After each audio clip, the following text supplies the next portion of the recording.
Hello, hello, hello, and welcome as always to Inner Work for Greater Good. My name is Emily Eldridge. I am the founder of Change Light and the creator of the Change Light system, in which we do inner work that accelerates your power to feel good and do good, to make whatever difference you feel you are here to make. So hold on a second. I'm going to wipe this off. I think that might be a little dirty. Okay. All right. I hope that's better.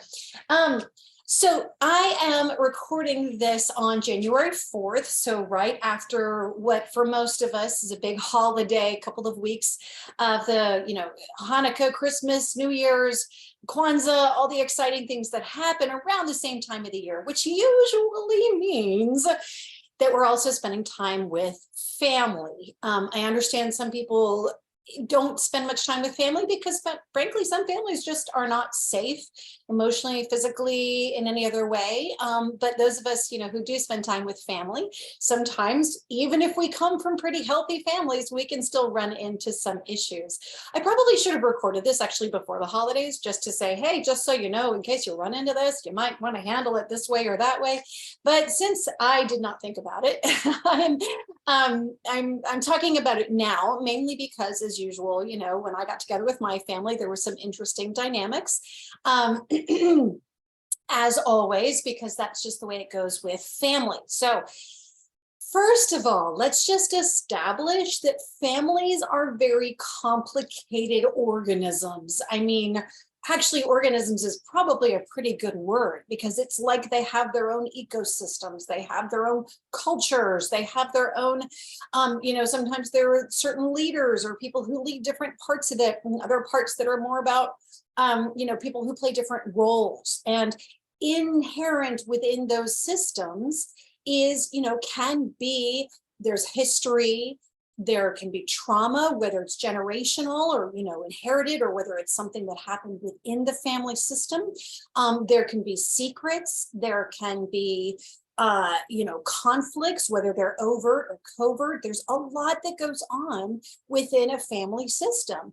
And it can be really hard to recognize what exactly that is, because for so many of us, it's so subconscious. And what's subconscious can be what's subconscious within us, but also what's subconscious within other people. So not only when we get back in our family units, not only are we dealing with our own reactions to things, our own triggers, our own, defaults, our own behaviors, but we're also dealing with other people's.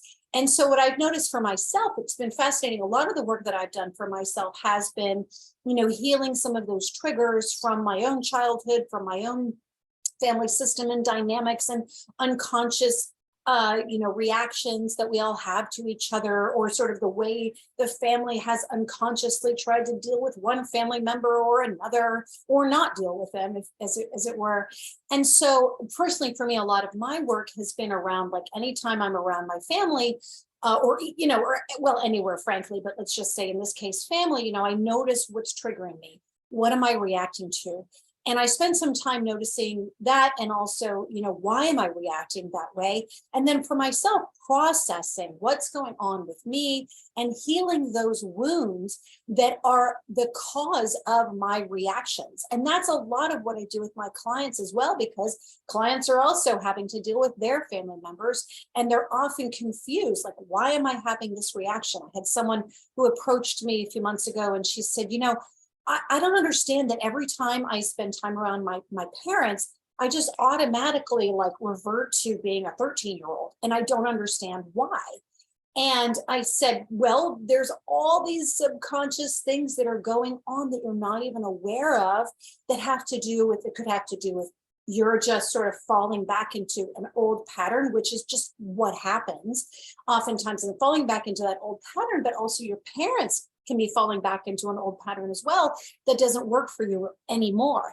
And so that's by way of saying, for me personally, I've done a lot of work on myself to heal the cause of the reactions that I have, with my family members, or, people who've known me, or I've known them for a long time. But also what can happen too, and this is what I'm noticing more and more for myself, as I've healed my own stuff in reaction to my family, and therefore I'm not as reactive to my family, I'm actually become more observant and more aware of how they react to me, and how sometimes their reactions are based on their old perceptions of me. It's been really interesting how, like, sometimes I think to myself, I feel like I'm being treated like the bratty 15-year-old that I used to be, even though I'm now in my like mid to late 40s, and yet I'm still being treated that way. And so it's been interesting and less triggering because I do my own work, but nevertheless interesting and a little sometimes upsetting, because I'm like, but I'm not that person anymore. And yet that person still keeps reacting to me that way, even though I'm showing up very differently. And so that's all my way of saying that there's such a complex web that we all have inside of us and between us, based on our family histories, based on old conflicts, based on old triggers, based on fears and blocks and wounds and all kinds of things that act on us subconsciously, causing us to react and behave and feel certain ways. And it's a really huge issue, obviously, to have to unpack in just a few minutes here. But at the very least, what we can do, we can take a few simple steps to help us start to unpack, as it were, start to notice and unpack those things that are going on inside of us. Because it's really important that we do our own inner work for greater good, because the inner work that we do can actually be for the greater good of the family, ultimately, and of course, our own greater good. But it's really important for us to at least be aware of what we are bringing to that family unit, our reactions, and also to notice too how sometimes when we start to do our inner work, it can kind of upset the family's apple cart, as it were. It can kind of set things. It's like if you have a system that has sort of found or tried to find its own balance and equilibrium within it, you start to behave a little differently. It kind of can upset that balance. Even as you're recognizing its imbalance, there are people who are still used to each other reacting to one another in a certain way. And so when you start acting differently, it can cause the system to go, what just happened? So, I mean, and I'm thinking of a specific example of, I had done my own healing when it came to a certain person in my family, and really had learned to stand up for myself and stop being so, feeling victimized, and stopped feeling as reactive, and really just calmly asserting myself. But here's the funny thing, this shocked the hell out of me. This is to the point about the fact that that's a whole family system. It shocked the hell out of me because as I started to actually stand up for myself, somebody else reacted in a way that was upsetting, and that person got mad at me.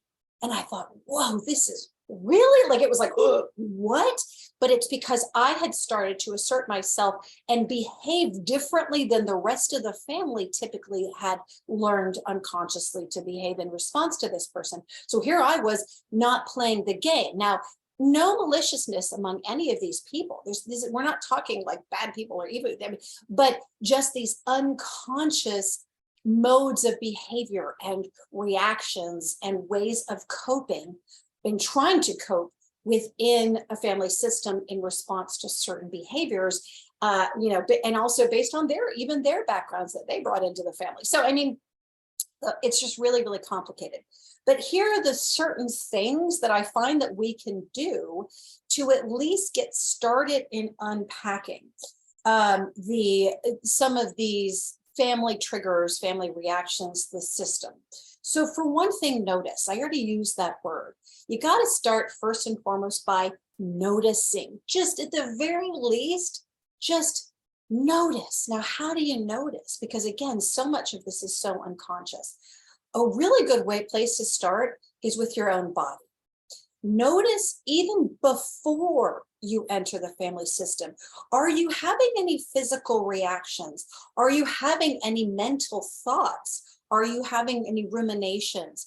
Are you feeling anxious? Is it that, before you have to go spend time with your family, do you notice that you're kind of anxious or you're having trouble sleeping a few days before? That can be an indication that something is upsetting you, something is getting reactive and triggered even before you go into that situation.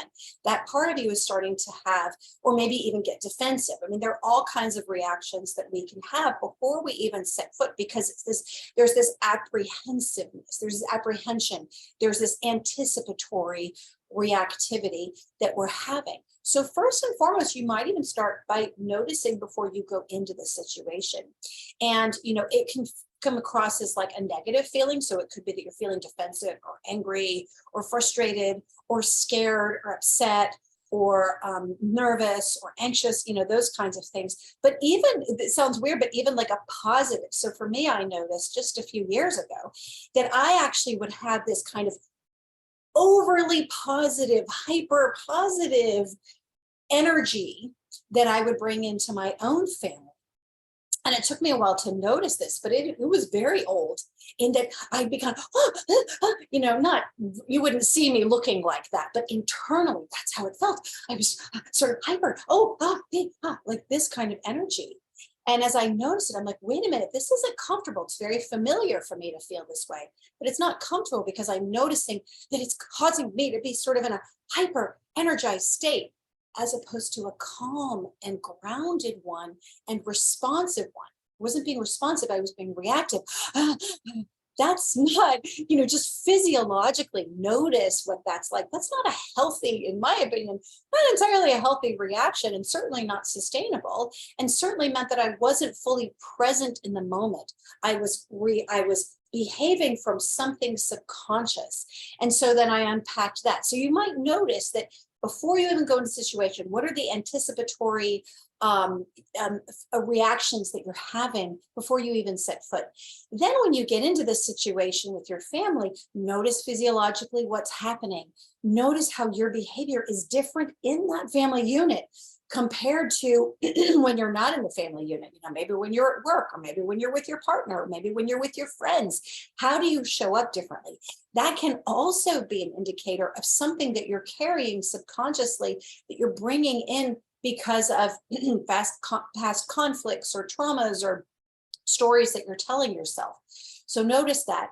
And then when it comes to actually reacting to people, notice how you're reacting to those people that, maybe like, wait, that felt like that was kind of out of my control, or that felt like that was defensive, or that felt like that was, I'm scared of this person. Okay, what's going on then? So notice, just start by noticing, because it's kind of like they say the first step to fixing the problem is acknowledging that you have one. So it's kind of like that. You always got to start by noticing and being aware. And part of that noticing too, I often want to assert, don't judge. There's no judgment here, just compassion. It's when you notice that you have this trigger, this reaction, this block, this wound, this whatever, just have compassion and understand that it's there for a reason. It's not as though you're having this reaction for no reason at all, and therefore you should just dismiss it and tell yourself that, oh no, I'm overreacting. No. You're having this reaction for a reason. You're having this physiological symptom for a reason. You're anticipating this for a reason. And so it's matter then of investigating. Okay, so then what's going on with me? Now that I notice something's going on, what is it? And what inside me is causing me to feel, think, and behave in those ways? And so that's where I say sit with it. Then notice, and you sit with it, and you notice what's coming up. And the way I handle it is obviously, because my signature technique is the drawing out process, which, by the way, you can learn the first few steps for free in my community. Go to community.changelight.world. It's all free. But basically, to draw out as you sit and you notice, you draw out. Or maybe if you don't draw, I journal it. But noticing what comes up for you. If you hear voice, thoughts or feelings or voices or parts of you that are showing up, and being present with those and understanding, again, they are there for a reason. This is not for you to then dismiss it. No, you've got this stuff for a reason, and you may not immediately know the reasons, but this is the beginning of that investigation, of coming to understand what's really going on under the surface with you. Because the whole intention is for you, at least from where I sit, the whole intention is to help bring you back to calm, bring you back to peace with yourself. And so that's because then when you're in that more calm, centered, present state, then rather than reacting to your family, you can respond, and you can respond with wisdom and awareness and greater clarity, so that you're not continuing that dynamic. Now, that other person may continue that dynamic with you, or they may get upset that you're not, as I said before, that you're not reacting in the same way that you used to react before. But that's not your job. Your job is to take responsibility for you, your own triggers, your own things that you're bringing into the family dynamic, whether it's because you learned that you had to be that way, or maybe something that you're bringing in from your wounds that actually happened outside the family. Maybe you're actually bringing that in and making things worse. So it's all about helping you feel more at peace and calm within yourself, so that you can be more effective when you're facing and dealing with those family triggers, be they yours or be they others. Okay, so very simple. Notice, sit with it, and then draw it out, journal, let those thoughts and feelings come up, and allow yourself to kind of investigate what's going on inside of you. Again, when I talk about draw out, I'm now offering it for free, the first few steps of the drawing out process, so that you can actually do this yourself. And I guide you through it. So I highly recommend you take that, so that you can start to reveal some of those parts of you that may be carrying old blocks and triggers and wounds and traumas and frustrations and beliefs and stories that are contributing to or causing you to feel pain within the family dynamics that you're facing. Okay, I hope, as always, this has been helpful. Again, my name is Emily Eldridge with Change Light. Please, please, please join our community if this interests you. Community.changelight.world. We've got a lot of exciting things lined up for 2023 that I'm really thrilled to share with you. And yeah, in the meantime, I hope this has been helpful, and I will see you next week.